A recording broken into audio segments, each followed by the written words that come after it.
senhoras e senhores. Bom dia, senhoras e senhores. Verificado o quórum regimental estabelecido no artigo 52 do Regimento Interno do Conselho de Recursos Tributários do Ceará e amparado pela Portaria 158, de 12 de junho de 2020, que regulamenta a realização de sessão de julgamento não presencial por meio de videoconferência, eu, Manuel Marcelo Augusto Marques Neto, presidente desta sessão de julgamento, declaro aberta a 29ª sessão ordinária virtual realizada por videoconferência da primeira Câmara de Julgamento do Conselho de Recursos Tributários do Estado do Ceará, Fortaleza, 5 de novembro do ano de 2020. Presente os conselheiros que compõem esta Câmara, doutor José William Falcão de Souza, doutora Antônia Helena Teixeira, doutora Mônica Castelo, doutor Pedro Jorge, doutor Saulo Gonçalves Santos e doutor Carlos César Quadros Pierre. Presente também o procurador do Estado, doutor Matheus Viana Neto, e aqui presente o advogado doutor José Maia Júnior, representante da Companhia Brasileira de Distribuição. Secretaria nos Trabalhos, a senhora Evaneide Duarte Vieira, e, iniciada a sessão, indaga aos conselheiros se estes receberam as resoluções enviadas, se temos resoluções para serem lidas, e se indago aqui a secretária se há resolução para ser lida para que possamos aprová-las. Não, senhor presidente, hoje não houve. Então, dando prosseguimento, faremos, então, a leitura da ata da 28ª sessão ordinária com as observações feitas pelos senhores conselheiros, especialmente com relação ao pedido de perícia, né? Indaga aos senhores, e antes de aprovarmos, a Evaneide fará a leitura, né, secretária Evaneide fará a leitura para a aprovação dos senhores. Com a palavra, Evaneide. Bom dia novamente a todos. Ata da 28ª sessão ordinária virtual, realizada por videoconferência na primeira Câmara de Julgamento do Conselho de Recursos Tributários do Estado do Ceará, do ano 2020.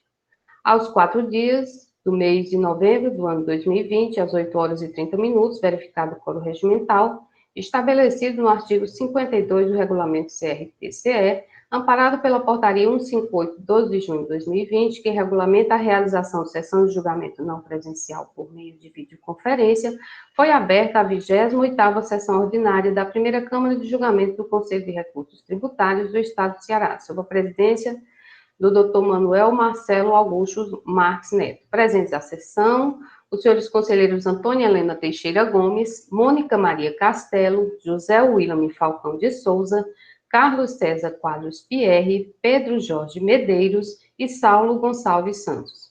Presente à sessão, o senhor procurador do Estado, Dr. Matheus Viana Neto. Iniciada a sessão, o senhor presidente indagou aos conselheiros se estes receberam a ata da 27ª sessão e as resoluções referentes aos processos descritos pela secretária. Da relatoria do Dr. Carlos César Quadros Pierre, processo 1456/2017, auto de infração 2017-0698. Da relatoria da doutora Antônia Helena Teixeira Gomes, processo 3339/2018, auto de infração 2018-04583. Relatoria doutora Mônica Maria Castelo, processo 6129/2017, aí, auto de infração 2017-17447, da relatoria do Dr. Saulo Gonçalves Santos, processo 3837/2017, auto de infração 2016-25301 e processo 500/2018, auto de infração 2017-21242. Não havendo sugestões de correções a serem introduzidas, foram homologadas as resoluções e a ata da 27ª sessão ordinária foi lida em sessão e devidamente aprovada. Em seguida, o presidente deu início à sessão. Ordem do dia. Processo de recurso número 6287/2017, auto de infração 2017-6172. Recorrente comercial de Mildezas Freitas. Recorrido célula de julgamento de primeira instância.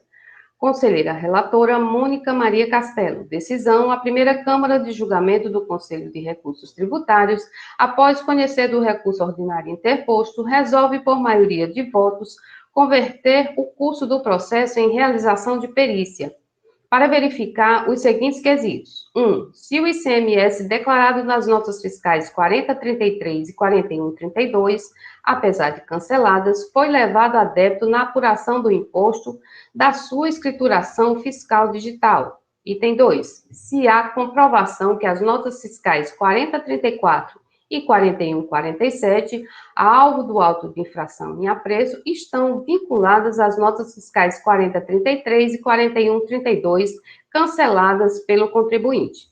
Item 3. Verificar a cronologia da emissão das notas fiscais canceladas e das respectivas notas substitutivas. O conselheiro José William Falcão de Souza ficou designado para efetivar o despacho de perícia por ter proferido o primeiro voto favorável. Foi voto contrário à realização do trabalho pericial a conselheira Mônica Maria Castelo, relatora original. Presente a sessão para sustentação oral os representantes legais da parte, os advogados Dr. Carlos César Souza Sintra e Dr. Tiago Matos.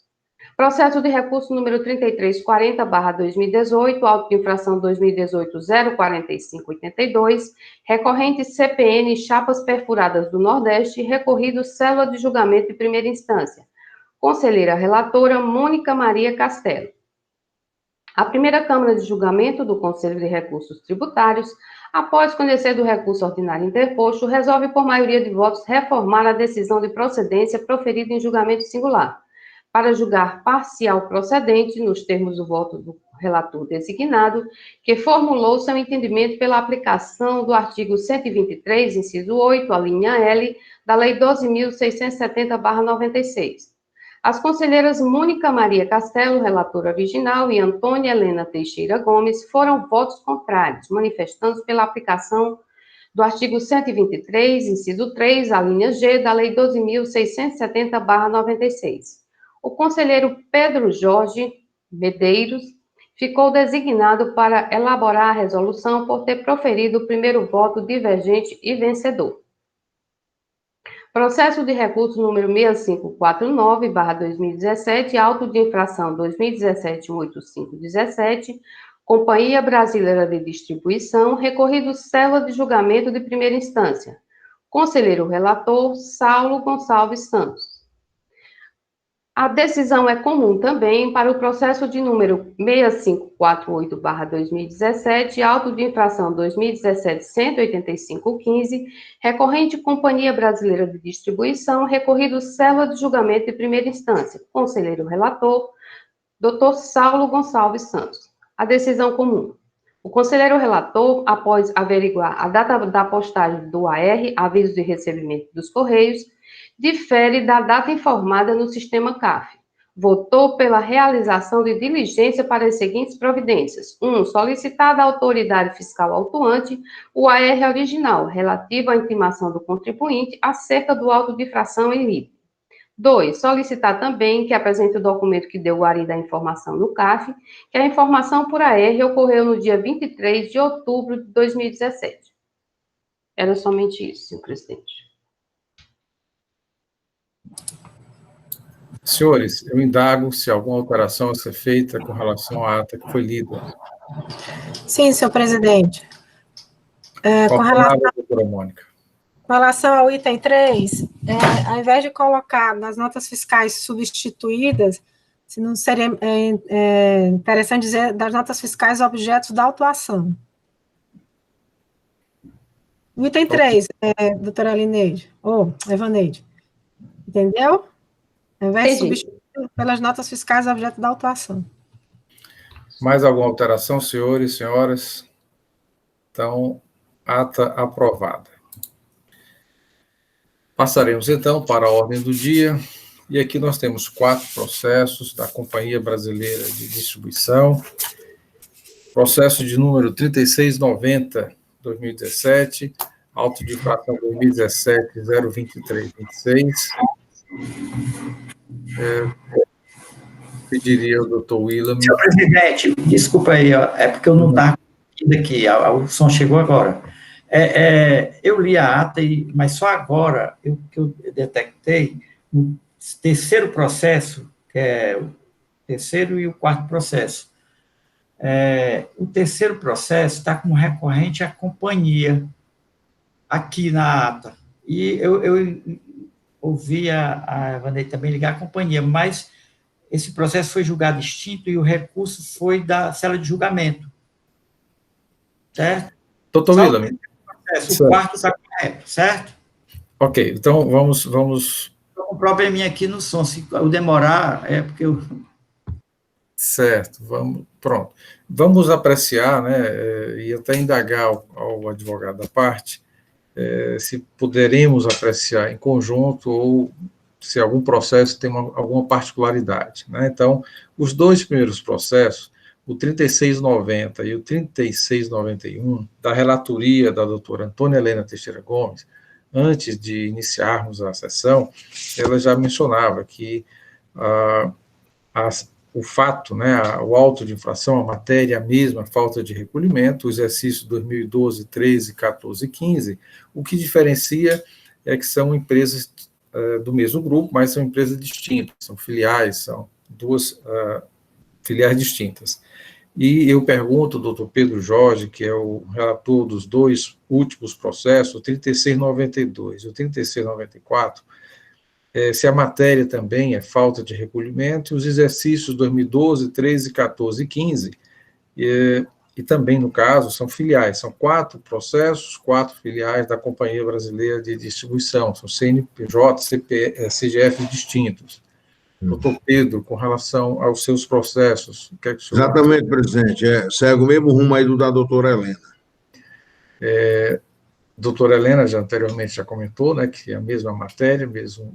o que difere realmente é a empresa, a filial, e eu pergunto ao doutor José Maia se haveria algum prejuízo se analisarmos em conjunto os 4 processos ou poderíamos fazer por processo individual. Então, fica também a seu critério, doutor José Maia.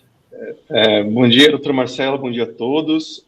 Doutor, não haverá nenhum prejuízo, as decisões são bastante semelhantes, a matéria de fato é a mesma, tanto é que os memoriais a gente fez em conjunto justamente por isso, então pode ser jogado em conjunto também sem problemas. Ok. O doutor William Falcão, conselheiro, fez algumas observações com relação aos 2 últimos processos.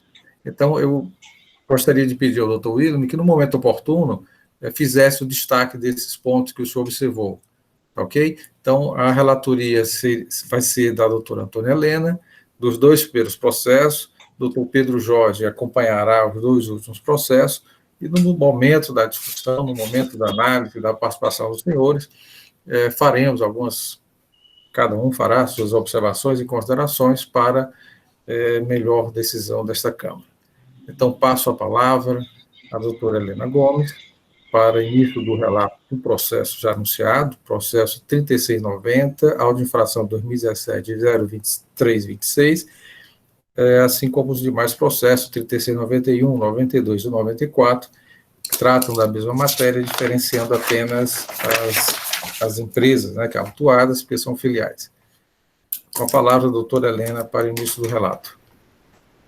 Bom dia, senhor presidente, senhora secretária, doutor Matheus, procurador do Estado, doutor José Maia, aqui representando a Companhia Brasileira de Distribuição, senhores conselheiros, bom dia a todos. Bom, trata de uma autuação lavrada em face da Companhia Brasileira de Distribuição, sob a acusação de que a empresa teria deixado de recolher o ICMS por ocasião das entradas interestaduais prevista na Lei 14.237, a substituição tributária, que prevê o pagamento da substituição tributária com percentual de agregação de 30%. Essa lei foi regulamentada pelo decreto 29.560/2008. Então, a fiscalização, foi feito um monitoramento, onde, por meio de uma ação fiscal restrita, a fiscalização detectou que nos períodos de dezembro de 2012 a março de 2015, a empresa não recolheu essa diferença desse percentual de agregação previsto na Lei 14.237. Foi feito um foi encaminhado um termo de notificação, lavrado um termo de notificação para a empresa, questionando pedindo para que a empresa justificasse o não recolhimento dessas diferenças, e a empresa justificou, que respondeu ao termo de notificação de que esse recolhimento não foi feito porque ela teria um mandado de segurança com a medida liminar concedida a seu favor, para que realmente não fosse feito esse recolhimento.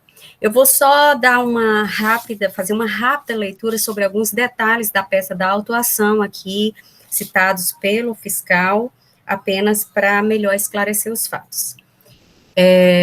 A fiscalização, a partir dos registros dos sistemas corporativos, extraiu as operações registradas no Código 1031, entradas interestaduais, referente às transferências entre estabelecimentos.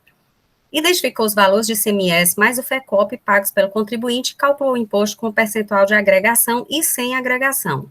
Do valor do imposto encontrado, diminuiu o valor já recolhido pela empresa, restando ainda uma diferença a recuperar. A empresa alega que tem um mandado de segurança e que a Lei 14, mandado de segurança questionando a constitucionalidade da Lei 14.237, assim como o Decreto 29.560 de 2008, que a regulamentou. O mandado de segurança preventivo ataca o artigo 2º, parágrafo 1º, inciso 3, parágrafo 4º do Decreto 29.560 e da lei. Em 23 de 4 de 2015, a Procuradoria-Geral do Estado comunicou à Cefaz que a liminar teve seus efeitos cassados, a liminar concedida pela empresa no mandado de segurança. A assessoria jurídica da Cefaz comunicou à SESEC que iniciou o monitoramento para fins de levantar os débitos. Foi emitido um termo de notificação, conforme eu acabei de mencionar, para que a empresa recolhesse espontaneamente o ICMS devido pela não inclusão dos 30% de agregação nas transferências interestaduais e pela origem de estabelecimentos com benefícios fiscais em desacordo com a Lei Complementar número 2475. O contribuinte respondeu à notificação, alegando que apresentou recurso de apelação, objetivando, além da reforma da decisão, a concessão do efeito suspensivo. Entendeu que a exigibilidade dos créditos estariam suspensas até o julgamento da apelação. A apelação foi interposta no dia 15 de dezembro de 2015.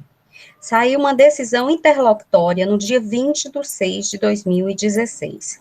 Como o contribuinte não recolheu o ICMS espontaneamente devido em operações de entrada sujeitas à substituição tributária no exercício de 2012 a 2015, a fiscalização entendeu que considerou-se materializada a infração, ocasião em que foi lavrado o auto com a aplicação da penalidade prevista no artigo 123.1c da Lei 2.670/96.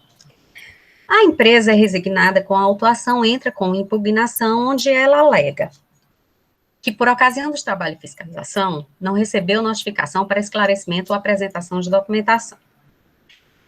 Argue a responsabilização dos sócios como corresponsáveis, dizendo que não há indicação, vinculação dos mesmos à suposta infração e que não existe ato doloso, fraude ou simulação que justifique a responsabilização dos sócios.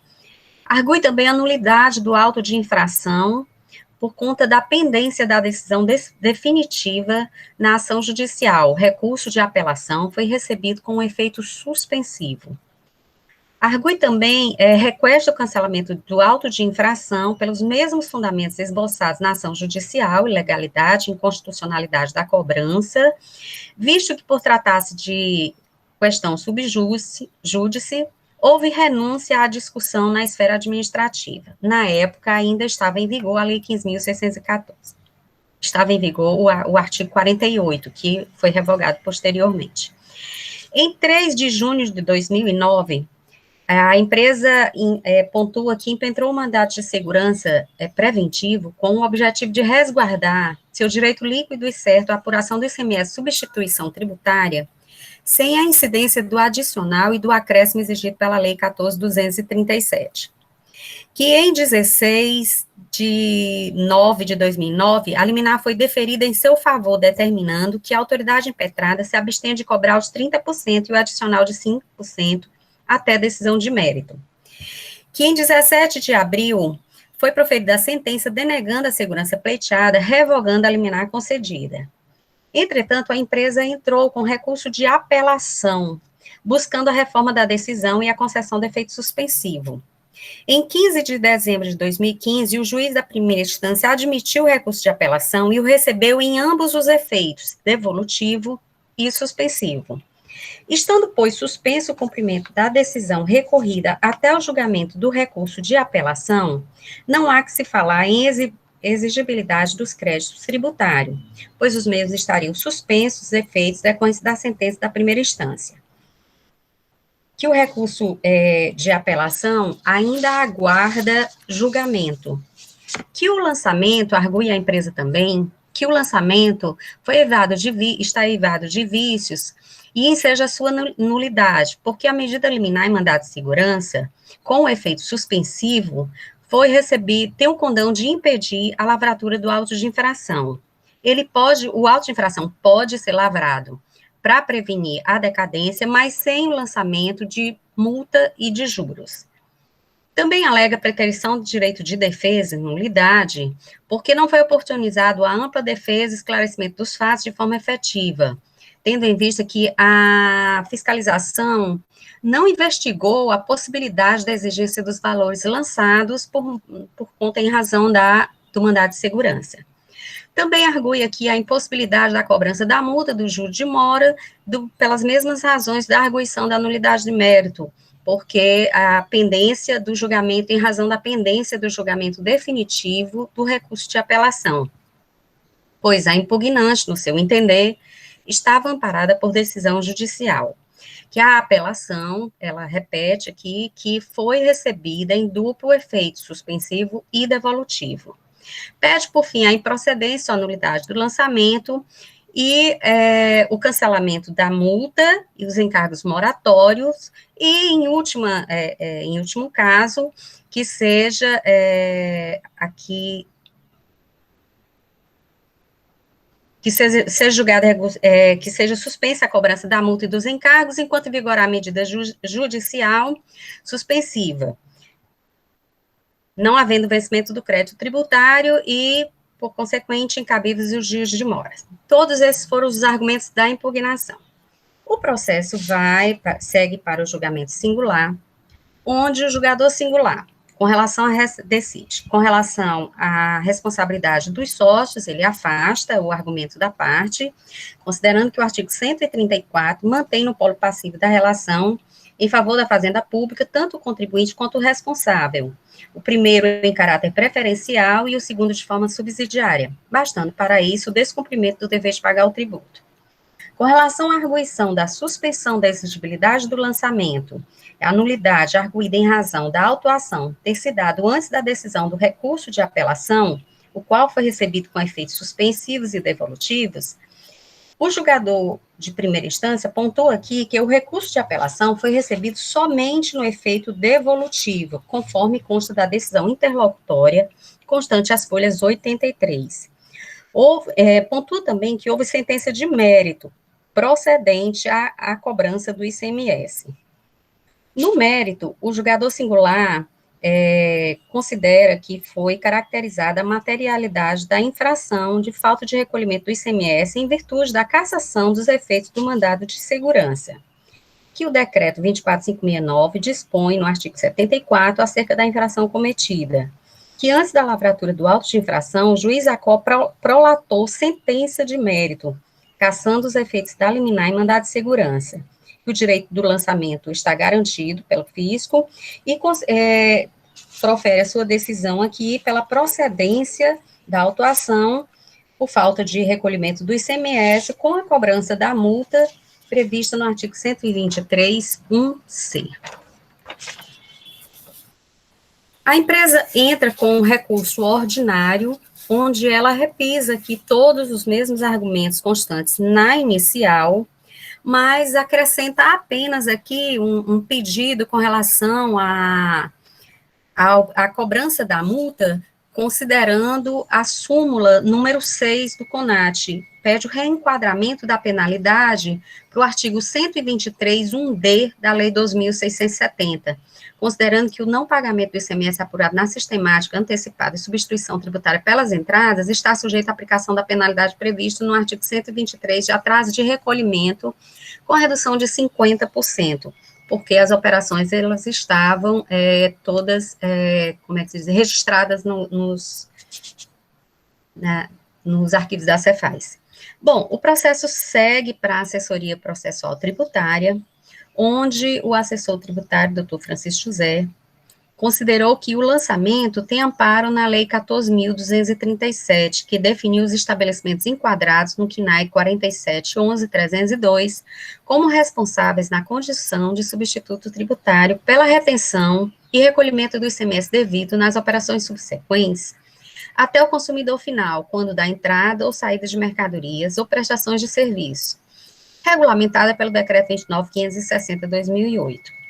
Entendeu o parecerista que o contribuinte deixou de recolher o ICMS substituição no período de dezembro de 2012 a março de 2015, a partir da concessão da liminar, que o juiz ACO, ao prolatar a sentença, cassou os efeitos da liminar, razão pela qual o agente do fisco procedeu ao lançamento do ICMS no auto de infração.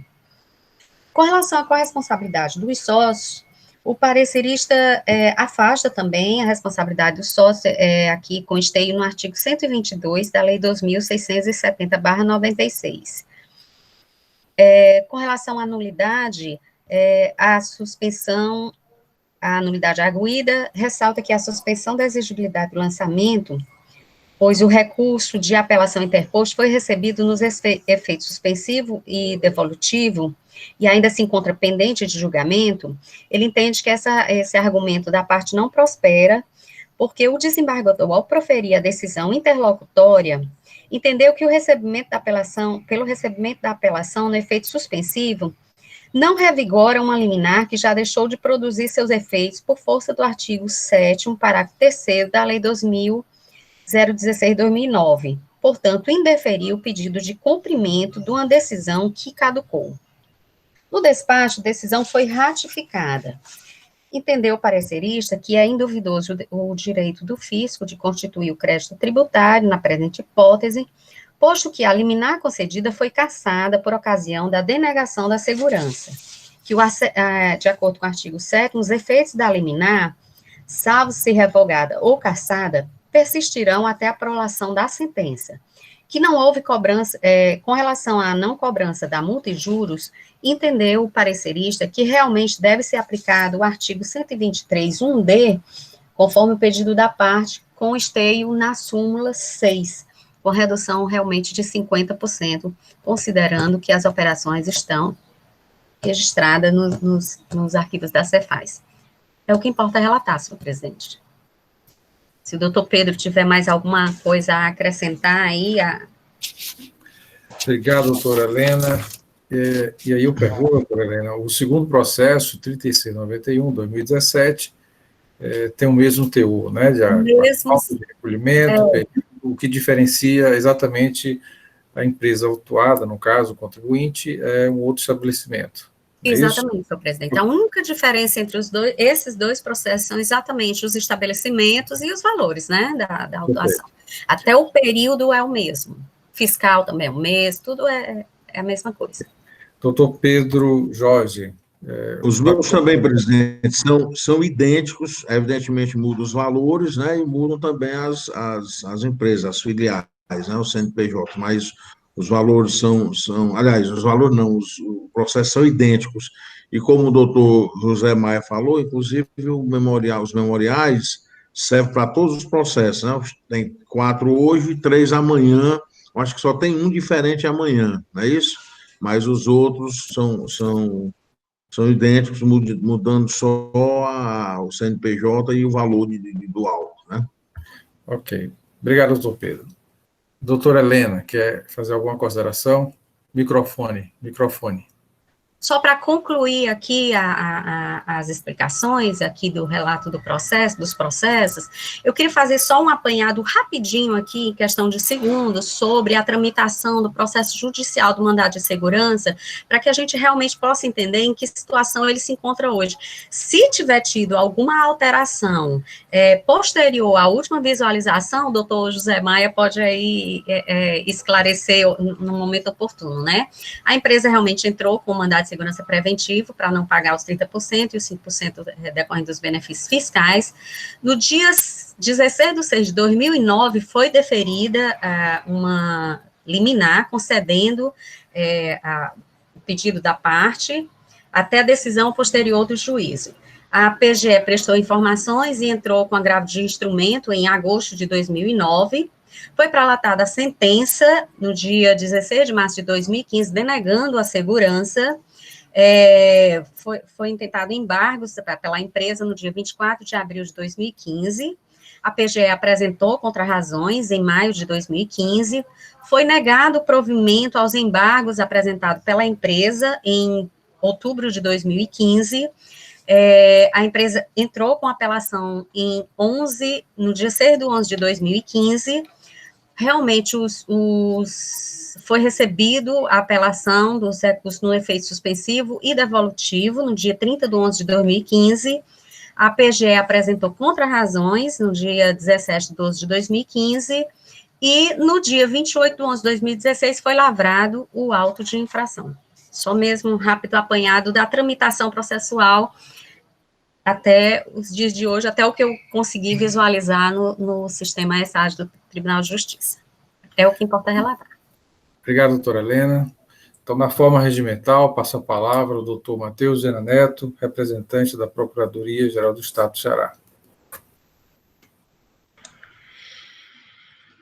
Bom dia, senhor presidente, senhores conselheiros, doutora Eva, nossa secretária, doutor José Maia Júnior, seja muito bem-vindo a essa videoconferência tratando do processo do lançamento do crédito tributário. Bem, a questão a ser dirimida, porque me parece que até no recurso a recorrente suscita a manutenção com efeito suspensivo, a impossibilidade do Estado cobrar, tendo em vista o recurso de apelação, que foi recebido em ambos os efeitos, e requer também que seja reduzida, tendo em vista que ela registrou todos os eventos, todas as operações foram registradas regularmente, que seja aplicada a redução da multa, não como foi indicado pelo agente fiscal, como falta de recolhimento, mas atraso de recolhimento, o que implica na redução da multa para 50%. Quanto a esse ponto da redução da multa de 50%, como as operações foram registradas, não houve efetivamente nenhuma conduta maliciosa ou dolosa por parte da empresa no que se refere ao esclarecimento dos fatos. Ao contrário, ela até expôs isso ao ingressar com a medida judicial, ela foi muito clara quanto ao seu posicionamento. Portanto, o caso aí é de atraso de recolhimento, se for configurado o atraso de recolhimento, se for mantido. E a multa a ser aplicada nesse caso, sem dúvida nenhuma, é a de atraso, portanto, a de 50% do valor do ICMS devido. Esse é o primeiro ponto. O ponto central é quanto ao recebimento da apelação no efeito, em ambos os efeitos, devolutivo e suspensivo. Todos nós sabemos que na apelação, a regra o recurso de apelação, a regra é que o recurso seja recebido em ambos os efeitos. O devolutivo, que devolve toda a matéria ao tribunal para apreciação, e suspensivo, que impede a aplicação da sentença, né? Que impede a execução provisória da sentença. Mas veja, no presente caso, há uma questão, me parece, que serve para deslindar ou esclarecer o fato. É que a empresa, ao ingressar com a medida judicial, com o mandado de segurança, ela o fez contra uma legislação que está em vigor, que está produzindo os efeitos. E com a decisão liminar, essa legislação deixou de produzir efeitos. Com a decisão liminar, deixou de produzir efeitos.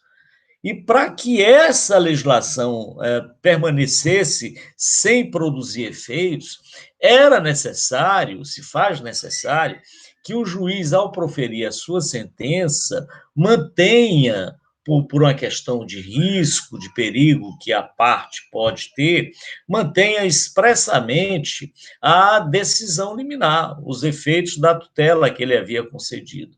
Ora, se o juiz, ao proferir a sentença no mandado de segurança, cassou a liminar, o recebimento do recurso em ambos os efeitos faz parte da natureza desse recurso, mas isso não impede, e aí é que é o dado relevante, de aplicação da legislação que está em vigor. A única norma que poderia impedir a aplicação da legislação em vigor seria uma norma expressamente produzida pelo Poder Judiciário, dizendo, não há de ser, mantenho na sua decisão, no mandado de segurança, em sua sentença, mantenham a decisão liminar. Por quê? Porque entendo que há risco por parte da empresa, que ela pode sofrer, do contribuinte, razão pela qual mantenho. Mas quando ele não manteve, o recebimento do recurso, no presente caso, recurso de apelação, acaba sendo absolutamente, num sentido, o recurso do recebimento do recurso suspensivo, acaba sendo inócuo, não produz nenhum efeito. Por quê? Porque o que está produzindo efeito é a legislação que está em pleno vigor, que só haveria uma forma de não aplicação, seria através de uma manifestação expressa do Poder Judiciário a respeito de sua não aplicação. Não foi o caso, quer seja em manifestação feita pelo juízo singular, quer seja pelo juízo colegiado, quer seja pelo tribunal. Então, senhores, me parece que agiu corretamente o agente fiscal ao intimar a empresa, e ele o fez antes da lavratura do auto de infração, do lançamento do crédito tributário, ele intimou a empresa para que ela procedesse ao recolhimento espontâneo do imposto devido naquele prazo de 30 dias previsto no Código Tributário Nacional. Como a empresa não efetuou o recolhimento espontâneo naquele prazo de 30 dias, então, o agente fiscal ficou autorizado a efetuar o lançamento do crédito tributário, inclusive com a aplicação da sanção. Aí não foi só uma conduta para evitar a decadência, a ocorrência da decadência. Não. Aí a conduta foi efetivamente para cobrar o crédito tributário, e não somente para evitar a ocorrência do Instituto da Decadência. Por tais razões, senhor presidente, é que a Procuradoria entende que agiu corretamente o agente fiscal ao efetuar o lançamento e aplicar a multa. O único equívoco do agente fiscal, no presente caso, foi a aplicação da multa como se fora uma falta de recolhimento. E não é falta de recolhimento, o caso é de atraso de recolhimento. Esse é o entendimento da Procuradoria, senhor presidente. Obrigado, doutor Matheus Viana Neto. Então, na forma regimental, passo a palavra ao doutor José Maia Júnior para a sustentação oral dos processos aqui em apreciação. Muito obrigado, senhor presidente. Inicialmente, eu desejo um bom dia a todos, aos relatores desses casos, aos demais conselheiros, ao ilustre colega procurador do Estado. Eu também gostaria de pedir desculpas ao doutor Marcelo e a Evaneide por tão gentilmente terem me dado as boas-vindas antes do início da gravação, mas o meu microfone estava ligado e a gente está enfrentando esse tipo de dificuldade para trabalhar atualmente, né? De cometer alguns deslizes com a tecnologia. Doutor Marcelo, o senhor comentou que provavelmente não teria participado de nenhum julgamento dessa Câmara, né, anteriormente. Eu acredito que não. Eu participei de um julgamento no Conselho de Contribuintes do Estado do Ceará, em 2017. Eu me lembro que o doutor... Desculpa, o doutor Procurador do Estado, qual é o seu nome mesmo? Matheus Viana. Matheus Viana. Eu me lembro do doutor Matheus Viana nesse julgamento, mas provavelmente foi de outra Câmara. Não sei se essa prática de ler um evangelho, que me agradou muito, pois eu sou cristão, sou bastante religioso. Não sei se essa prática é nova, mas lá em 2017 não teve essa leitura, então talvez tenha sido de outra Câmara, né? Mas, de qualquer forma, é um prazer estar conversando com o senhor de novo, nesse conselho que, para mim, é um dos mais sérios de todo o Brasil, um dos mais cordiais também. Né? Eu tive a oportunidade de conhecer os tribunais administrativos do Brasil quase todo, né? E do estado do Ceará é um dos mais que eu mais gosto. Pena que eu não tive a oportunidade de viajar presencialmente mesmo, que da última vez foi bastante agradável, foi numa sexta-feira, né? Eu tive a oportunidade de conhecer a cidade de Fortaleza, que é maravilhosa. Fui à Praia do Futuro, né? Passei o dia aí. Não tinha conhecido até então e foi muito agradável. Bom, entrando ao assunto, a doutora Helena fez um relatório muito bem detalhado do caso. Então, eu acredito que nem seja necessário eu revisitar os fundamentos da atuação e os argumentos do nosso recurso, né? O doutor Matheus também, ele foi muito preciso na sua exposição, né? E eu gostaria de começar pela questão da multa, porque tem o parecer favorável, né, à recapitulação da multa, e como muito bem exposto pelo doutor Matheus, a conjuntura fática dessas infrações, elas conduzem mesmo à necessidade de recapitulação, né? Afinal, nós estamos falando de uma cobrança de um adicional de 30%, ou seja, foi pago a parcela principal, né? E está sendo cobrado apenas o que não foi pago a título de adicional em razão da questão estar sub judice, né? Então, não há dúvida mesmo que essas operações elas foram devidamente escrituradas pela empresa, né? E o próprio mandado de segurança já revela a postura da empresa, de boa-fé da empresa, de que ela procedeu ao pagamento do ICMS, porém não procedeu ao pagamento desse adicional de 30%, né? Então, como não há dúvida da escrituração dessas operações, é inequívoco aí o erro da digna autoridade fiscal de capitular a multa no artigo 123, inciso 1C, quando, na verdade, deveria ter capitulado na alínea D do mesmo dispositivo, né? O que implica uma redução na multa de 100% para 50% do valor do imposto, né? Nós temos, como mencionado, alguns casos decorrentes dessa mesma matéria, desse mesmo mandado de segurança. Em um dos casos, o próprio jogador de primeira instância, conforme a gente mencionou nos memoriais de julgamento, ele concedeu essa recapitulação, né? Então, até por uma questão de coerência, de manter um desfecho igual para todos os casos, afinal eles são idênticos, né?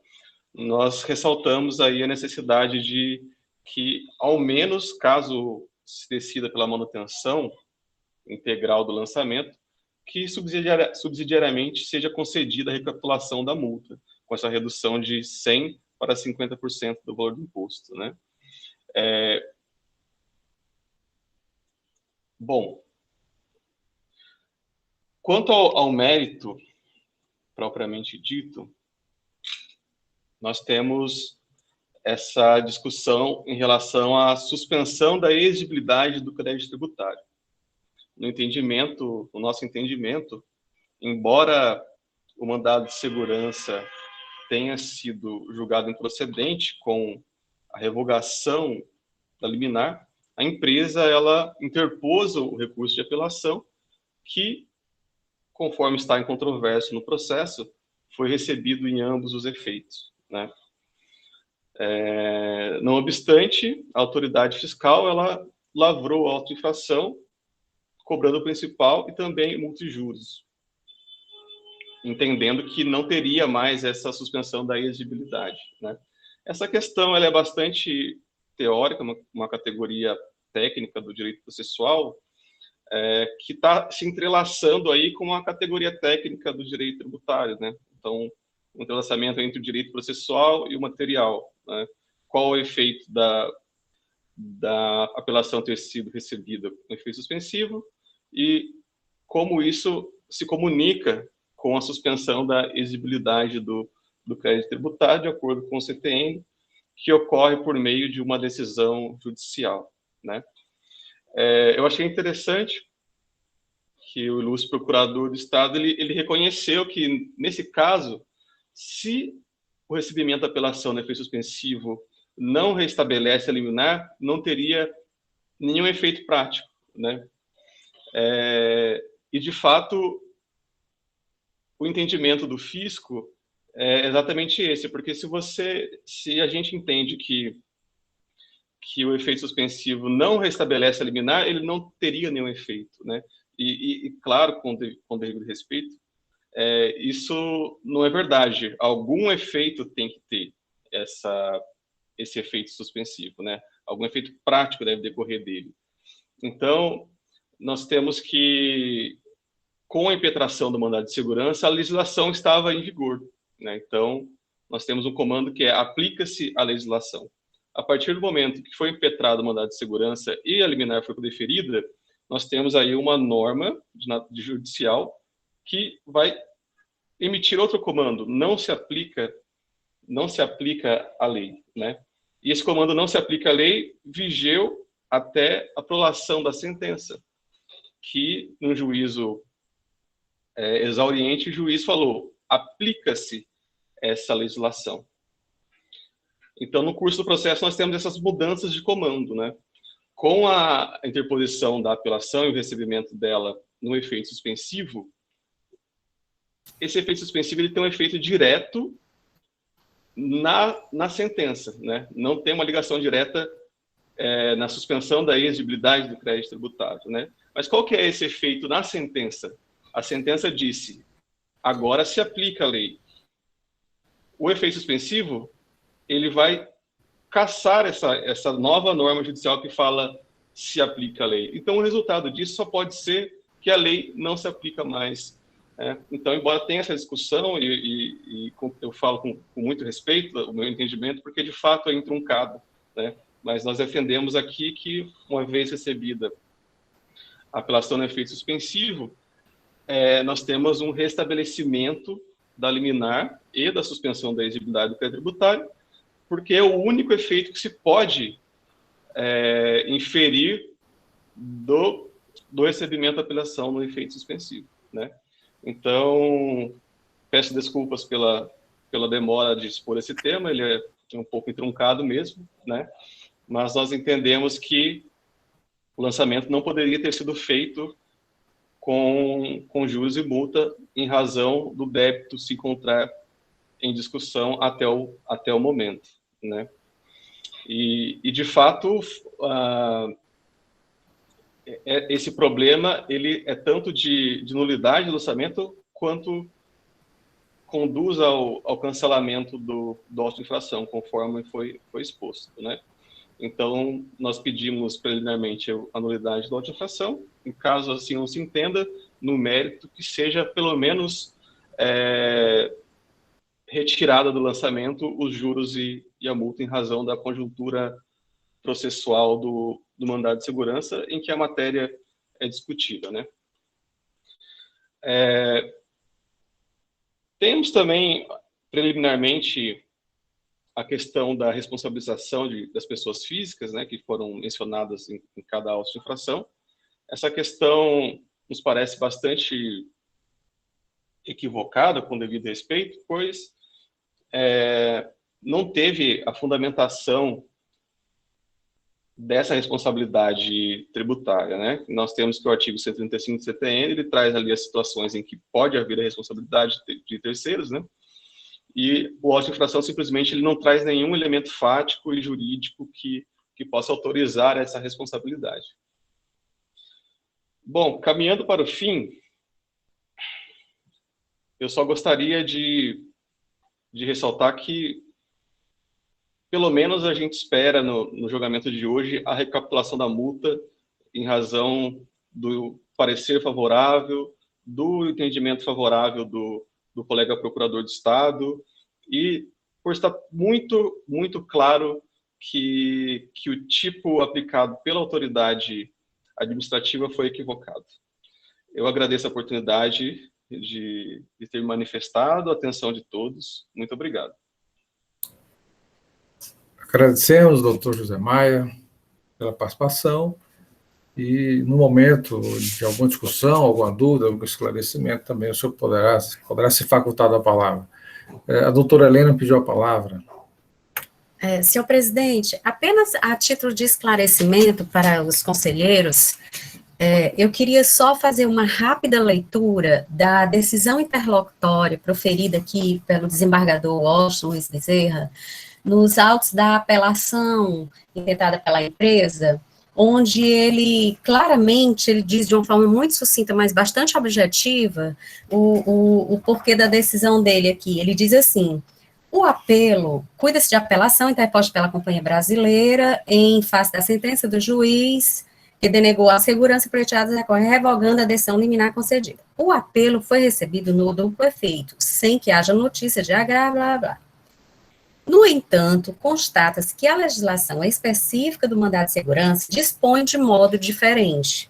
Com efeito, a Lei 12.016, de 2009, em seu artigo 7º, parágrafo 3º, dispõe que os efeitos da medida liminar, salvo se revogada ou cassada, persistirão até a prolação da sentença, isto é, há um limite temporal à eficácia das liminares em mandado de segurança, que é o proferimento da sentença.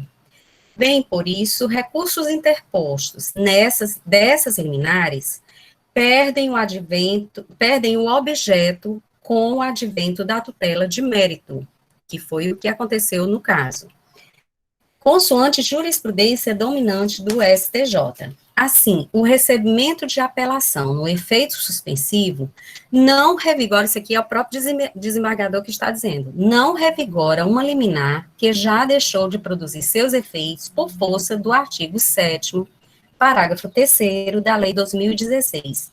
Indefiro, pois, o pedido de cumprimento de uma decisão que caducou. Apenas para facilitar aí o entendimento da equipe, dos conselheiros, do colegiado, sobre essa decisão da apelação. Obrigada. Obrigado, doutora Helena. Processo em discussão, senhores. Doutor Pierre, com a palavra. Primeiramente, bom dia a todos, senhores conselheiros, senhoras conselheiras, ilustre doutor Matheus, representante da parte, e doutor José Maia. Nós temos no nosso sistema de julgamentos a chamada jurisdição una. Significa, em termos mais leigos, assim, mais sucintos, que os julgamentos administrativos se submetem às decisões judiciais. Daí porque, inclusive, a existência do Instituto da Concomitância na esfera administrativa federal, que impede o julgamento pela administração de matéria submetida à apreciação do Poder Judiciário, tendo em vista que ela não pode contrariar a decisão judiciária em nenhum sentido. Então, a jurisdição una, né, faz com que impere as decisões judiciais. Nesse caso aqui, eu já tinha reparado que existe essa chamada decisão interlocutória, que me parece até um pouco óbvio na questão, eu discordo do pensamento da parte, de que o efeito suspensivo, certo, revigoraria os efeitos da liminar cassada. Mas, independente do pensamento, o Poder Judiciário já entendeu dessa forma, em virtude da jurisdição una, o próprio Tribunal Administrativo tem o dever de seguir, né? No processo administrativo não pode ser tomado decisões contrárias a decisões do Poder Judiciário. Dito isto, eu passo à segunda questão. Muito me admirou a questão da corresponsabilidade aí, que nós temos entendido que o apontamento do corresponsável era apenas para dizer quem são os responsáveis da empresa, mas foi tratado no julgamento de primeiro grau como realmente eles fossem corresponsáveis, né? Nesse ponto, já que houve um julgamento dizendo que eles são corresponsáveis, eu entendo que nesta parte nós temos que dar provimento ao recurso do contribuinte, e não simplesmente anotar que ali é uma mera informação, porque o julgador de primeiro grau já entendeu que há corresponsabilidade, né? No entanto, o lançamento não foi feito com base no 135 ou no 124 do CTN. Ele simplesmente elencou quem são os responsáveis pela empresa. Mas como o julgador de primeiro grau entendeu que eles eram corresponsáveis, eu entendo que a gente deve afastar. Não só porque houve só a indicação que era responsável, mas mesmo assim porque esse caso jamais se identificaria com os dispositivos ou do 124 ou do 135 do CTN. Daí porque não há existência de corresponsabilidade, mesmo que o fiscal, nesse caso, tivesse apontado como corresponsável mesmo, que eu acho que não foi o caso, certo? Não caberia, eu entendo que eu daria provimento, de qualquer forma, ao entendimento da empresa, né? Então, em razão do julgamento de primeiro grau, eu entendo que nós temos que dar provimento desse caso para afastar a imputação de corresponsabilidade do primeiro grau, pelo primeiro grau. E, quanto à multa, eu entendo, como já em reiteradas decisões nossas nesses casos, que aí tem que haver, sim, a redução de 50%, tendo em vista que ela foi devidamente estruturada, registrada nos seus livros fiscais, de acordo já com bem explicado pelo doutor Matheus Viana. Em suma, senhores, é esse o meu entendimento. Obrigado, doutor Pierre. Processo em discussão. Algum conselheiro inscrito para discutir os processos? Doutor William tinha, no início do processo, destacado algum ponto, quer acrescentar? Esse é o momento, doutor William. Senhor presidente, no início, eu acho que houve assim, uma confusão.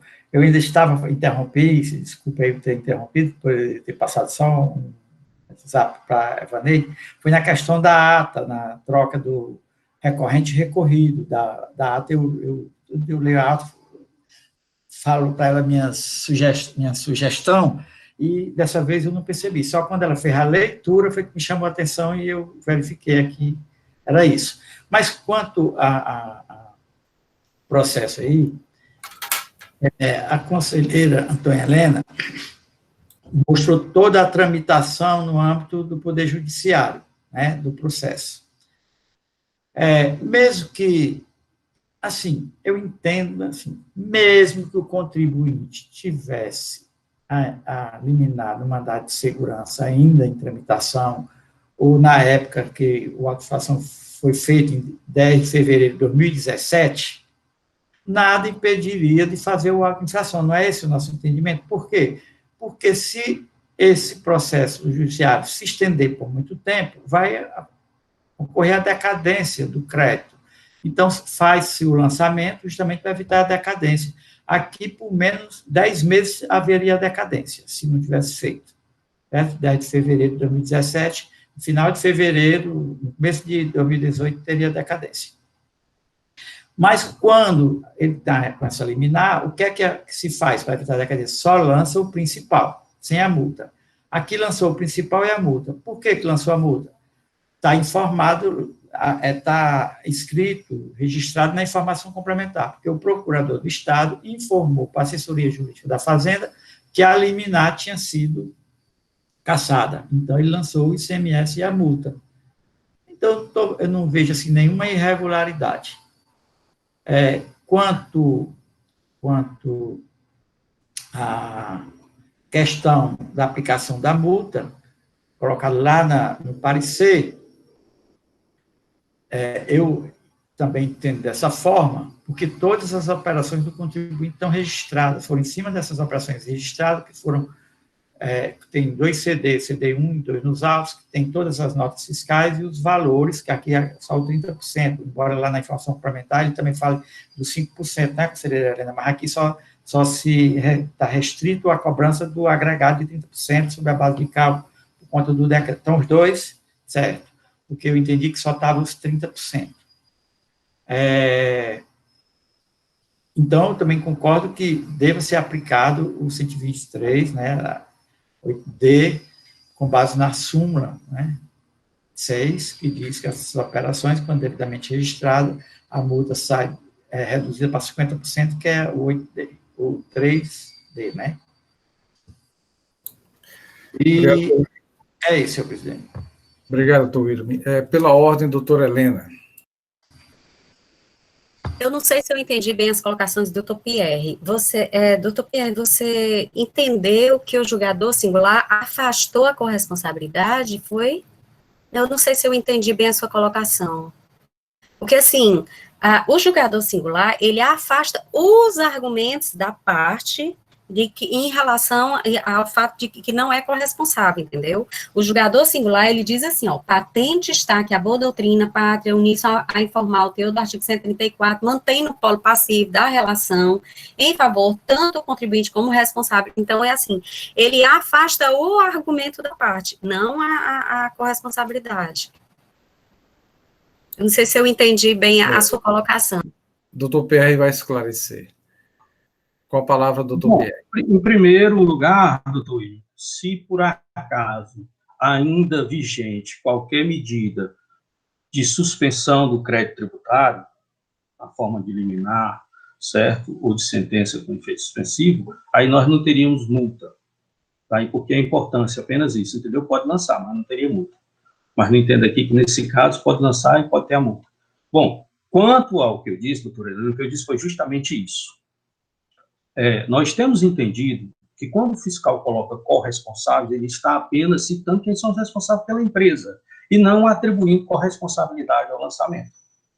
No entanto, o julgador de primeiro grau, quando ele foi se manifestar sobre a matéria, ele entendeu que os sócios gerentes seriam responsáveis. Ele afasta o argumento de primeiro grau. Ele não chegou e disse, olha, isso aí é meramente uma informação de quem é o responsável pela empresa. Ele disse que não, que de acordo com a boa doutrina e legislação, eles são corresponsáveis, certo? Bom, primeiro que eu não acho que o fiscal apontou ele como corresponsável, e sim apenas, como nós temos entendido, ele indicou os responsáveis pela empresa, tanto é que deve constar no voto, geralmente consta no nosso voto, que não pode ser inscrito indicativo porque não há corresponsabilidade. Agora, nesse caso, como o julgamento de primeiro grau disse que eles eram corresponsáveis, foi que eu entendi que nós deveríamos dar provimento ao recurso do contribuinte nesse fato, para esclarecer que eles não são corresponsáveis, certo? Embora o fiscal não tenha esclarecido ou dito nada sobre a questão de dolo, ou fato ilícito, qualquer coisa assim, mas está patente no caso, né? A empresa sempre agiu com cobertura de uma ação judicial, não haveria, mesmo que ele imputasse. Então, daí por que eu entendi que, no julgamento, nós deveríamos dar provimento para afastar a corresponsabilidade afirmada na decisão de primeira instância. Não foi nem pelo lançamento, que ele entende que o lançamento não fez isso. Foi isso que eu quis dizer. Fica a discussão, nós podemos simplesmente dizer que está errado o julgamento de primeiro grau, que aquilo ali foi só apontado e que não poderá ser inscrito em ditativa que não é corresponsabilidade, ou pode simplesmente dar provimento ao recurso do contribuinte, afirmando que não há corresponsabilidade, porque o lançamento não imputou nenhuma conduta que se enquadrasse dentro do artigo 124 ou 135 do CPM. Foi isso, doutora Helena. Esclarecido, doutora Helena. Processo em discussão. Doutor Matheus, queria fazer alguma observação com relação à corresponsabilidade?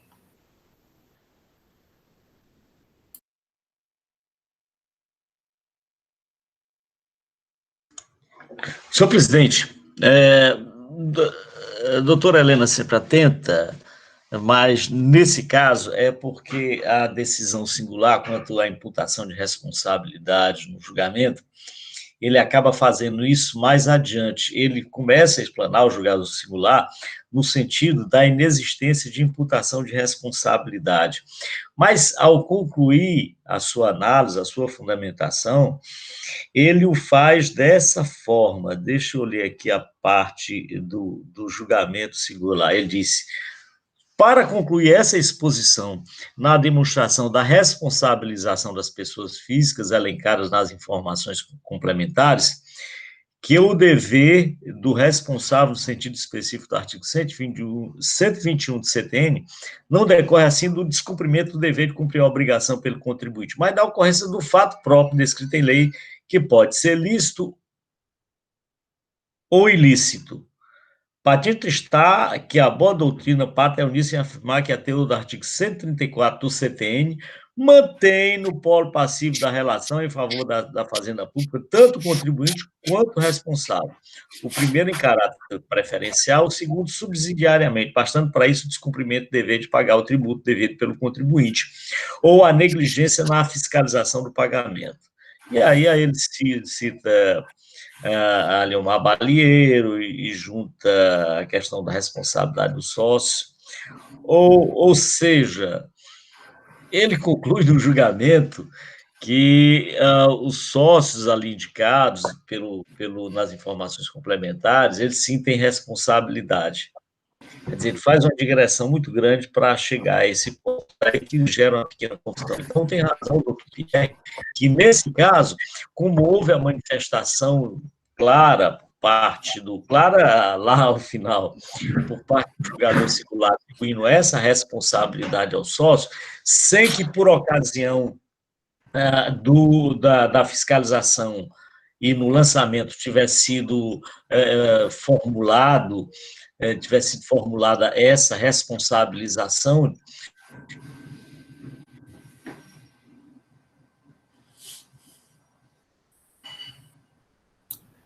Perdemos um pouco o contato, doutor Matheus, é isso? Doutor Matheus, sua imagem, o som travou.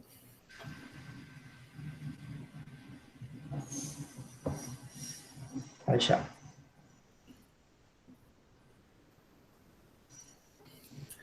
Senhores, mais alguma discussão? Acredito que restabeleceremos o sinal em breve.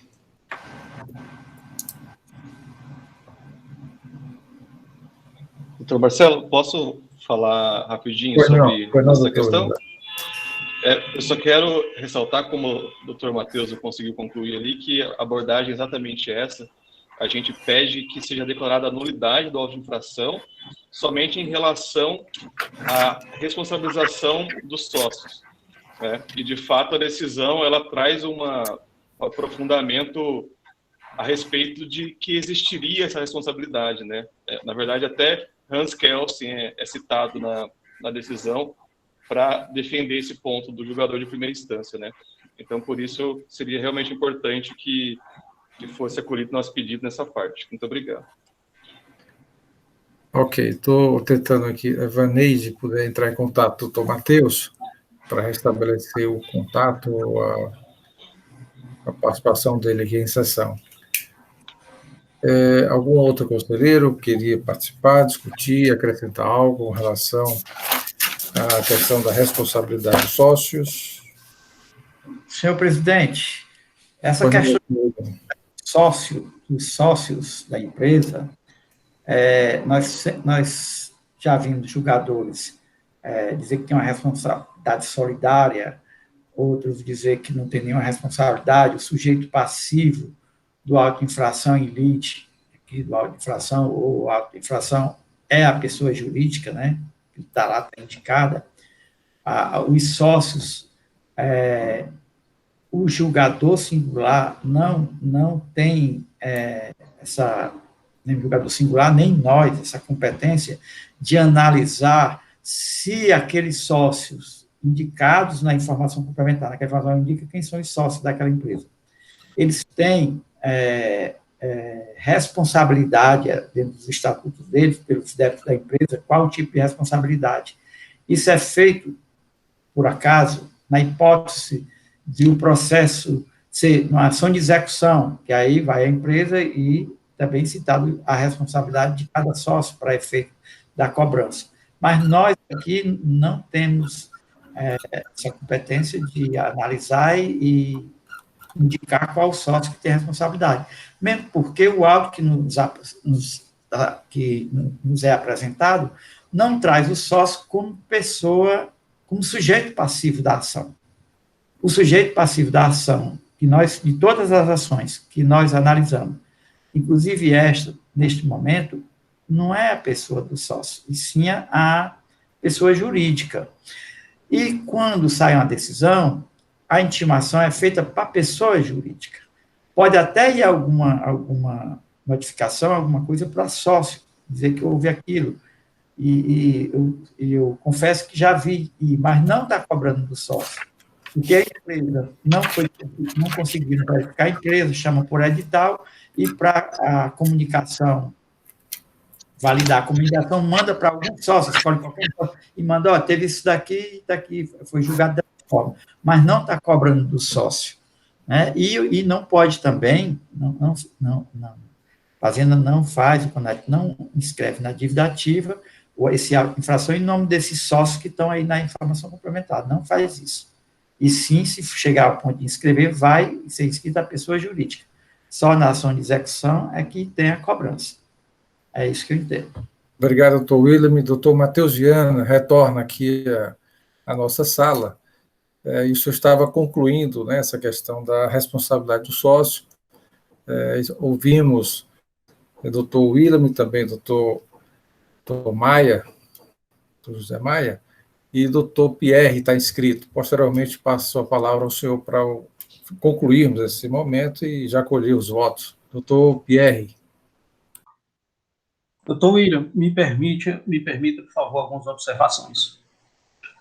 Por força do Código Tributário Nacional, o lançador, certo? Ele pode, sim, certo? Verificadas as hipóteses descritas no Código Tributário Nacional, imputar a corresponsabilidade.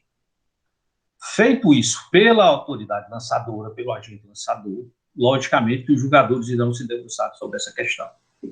A nossa legislação não era muito clara quanto a isso, e o que estava acontecendo era que o lançador apenas elencava os corresponsáveis pela empresa, não pelo débito, não se julgava nada quanto a isso, chegava na dívida ativa e inscrito em dívida ativa.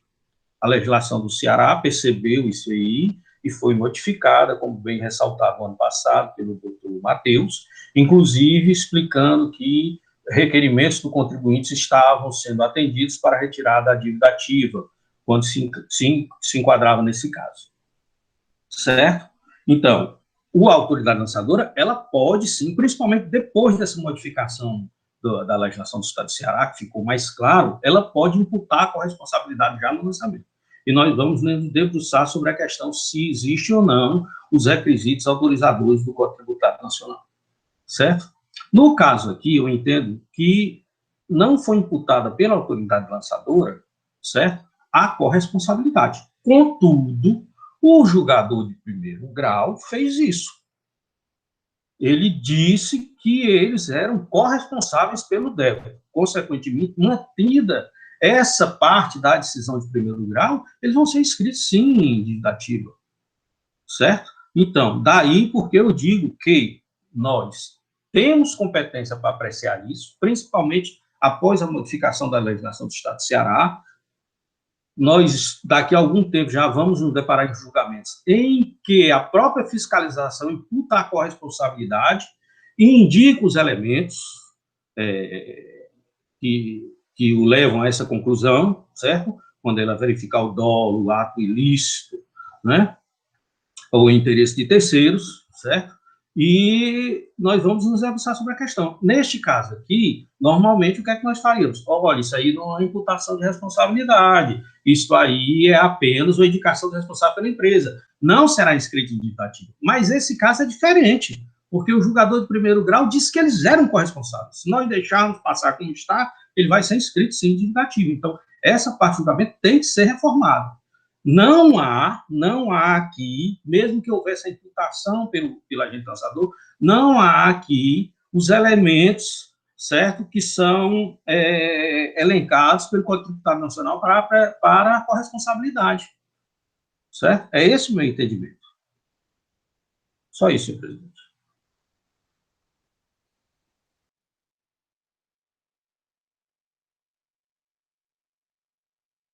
Obrigado, doutor Pierre. Ok, desculpe aí o esquecimento aqui do microfone. Obrigado, doutor Pierre, pelos esclarecimentos, sua posição, e passo a palavra aqui ao doutor Matheus, e posteriormente, se não houver mais nenhuma discussão, colheremos os votos dos senhores com relação aos 4 processos aqui sob análise. Doutor Matheus Viana. Então, presidente, rápido, só para encerrar, minha internet aqui foi interrompida, razão pela qual acabou não dando certo, mas retornei E só para concluir, doutor Pierre tem razão, porque a expressa manifestação por parte do julgador singular, atribuindo responsabilidade aos sócios, responsabilidade essa que não foi devidamente apurada por ocasião da ação fiscal. E, além do mais, no presente caso, nós temos uma situação absolutamente irregular. Qual é a situação regular? É que o contribuinte declarou, fez tudo, aí não se identifica omissão de compras, omissão de vendas, não. O contribuinte entendeu que não era devido àquele tributo que estava sendo cobrado, razão pela qual ingressou com a medida judicial e obteve a medida liminar suspendendo essa cobrança. Então, as hipóteses de atribuição de responsabilidade prevista no CTN é quando, e nem poderia ser de outra forma, é quando há a configuração de uma conduta dolosa. A conduta dolosa ela pode ser presumida, como é o caso, por exemplo, da dissolução irregular da sociedade, em que o STJ, por diversas vezes, já disse, não, se o contribuinte dissolveu, se a empresa dissolveu-se irregularmente, há de supor aí uma presunção de responsabilidade tributária por parte do sócio. Ou então, quando configurada uma conduta dolosa por parte do contribuinte, não emite nota fiscal ou frauda livros e documentos, o que nesse caso não restou comprovado. Então, aí restaria, então, a possibilidade de atribuição de responsabilidade ao sócio naqueles casos que ele não tivesse, aí estamos falando de uma questão regular, que eles não tivessem integralizado o capital. Eles assinaram o capital, são cotistas, mas não integralizaram. Então, em relação ao capital não integralizado, a eles poderia ser responsabilizado, poderia ser atribuída essa responsabilidade, independentemente de uma conduta dolosa. É a hipótese em que ao sócio pode ser atribuída a responsabilidade tributária. É quando não há nenhuma conduta dolosa e eles não integralizaram o capital, a cota do capital devida. Então, não é o caso. Então, por essa razão, é que tem que ser dado provimento nessa parte ao recurso do contribuinte para, aliás, parcialmente provimento ao recurso, no sentido de reduzir a multa para 50%, e o segundo, para excluir a responsabilidade, porque nessa hipótese, expressamente, o julgador singular fez essa atribuição de responsabilidade, a não ser, evidentemente, que os senhores entendam, e aí é questão de julgamento, de entendimento de cada um, que não, o caso é de atribuição de responsabilidade e manter a decisão singular nesse aspecto. A Procuradoria entende que não, que nesse aspecto deve ser dado provimento ao recurso do contribuinte para excluir a responsabilidade do sócio, tendo em vista que não restou comprovado a essa responsabilidade, a conduta dolosa por parte dos responsáveis. É isso, senhor presidente. Obrigado, doutor Matheus. Acredito que os processos foram amplamente discutidos, o senhor já tem elementos para votar, e eu já indago aqui a conselheira relatora, considerando que há um pedido formal da parte, no seu recurso, também nos memoriais, da corresponsabilidade, a exclusão da corresponsabilidade das pessoas elencadas nas informações complementares do auto de infração. Nesse aspecto, eu pergunto à conselheira como vota, já que é um pedido da parte, amplamente discutido pelos senhores. Senhor presidente, eu vou me acostar aqui ao entendimento da Procuradoria de que realmente não há, considerando as colocações feitas pelo julgador singular, realmente não há corresponsabilidade nessa situação, exclusivamente nessa situação. Então, eu vou dar parcial procedência. Para os dois processos, não é isso, doutora Helena? Isso.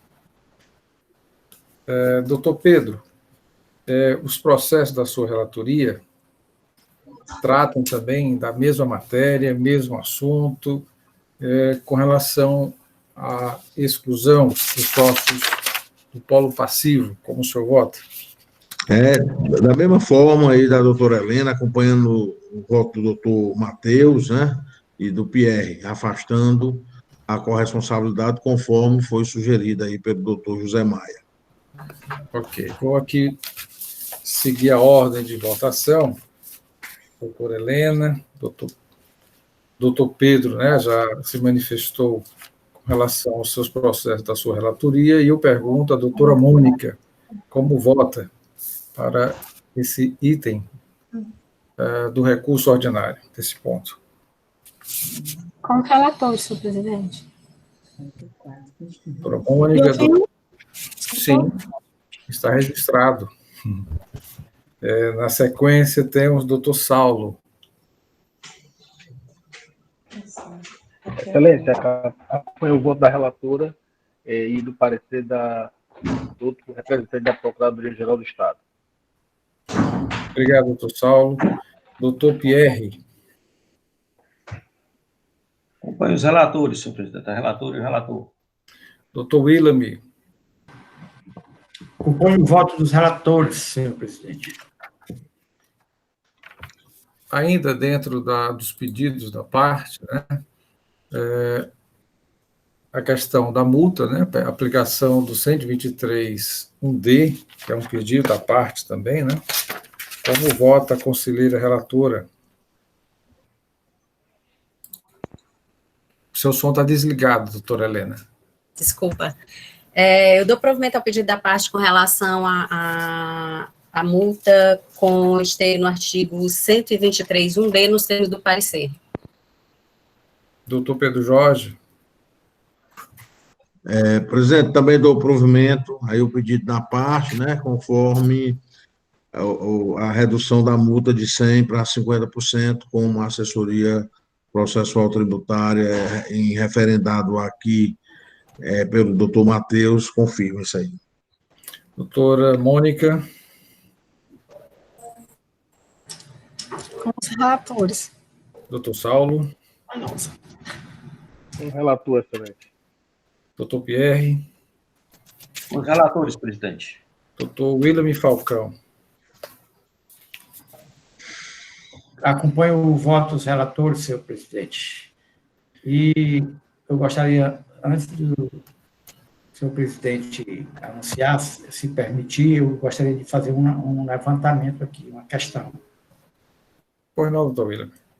É porque eu vi no recurso escrito, não na sustentação oral, o contribuinte fala em nulidade do auto de infração. Sim. Colocamos na nulidade, né, em face da exigibilidade do lançamento do recurso, na questão dos efeitos suspensivos e devolutivos. Né? Eu gostaria só de ouvir da conselheira Helena. O microfone, doutora Helena. O microfone. É que essa nulidade, ela se confunde um pouco com a questão de mérito, né? Ele argui a nulidade exatamente porque o recurso de apelação tem os efeitos suspensivos, mas ela é a mesma questão de mérito que está sendo discutida. Os senhores acham... Obrigado. Então, não há necessidade de apreciar, não é isso? Bom, mas se achar necessário, a gente faz a nulidade ou... Textualmente é um pedido, né? É um pedido formal, a nulidade do auto de infração em face da suspensão da exigibilidade do lançamento. Então, talvez seja prudente apreciarmos e destacarmos, né, que o próprio pedido confunde-se com o mérito. Doutor Pierre, com a palavra. Não. Toca a boiada. Bom, senhores, com relação à nulidade, algum voto? Doutora Helena se manifesta, né? Eu afasto a nulidade arguida, senhor presidente, considerando que a liminar foi revogada, então o efeito suspensivo aí seria realmente não. Eu afasto a nulidade.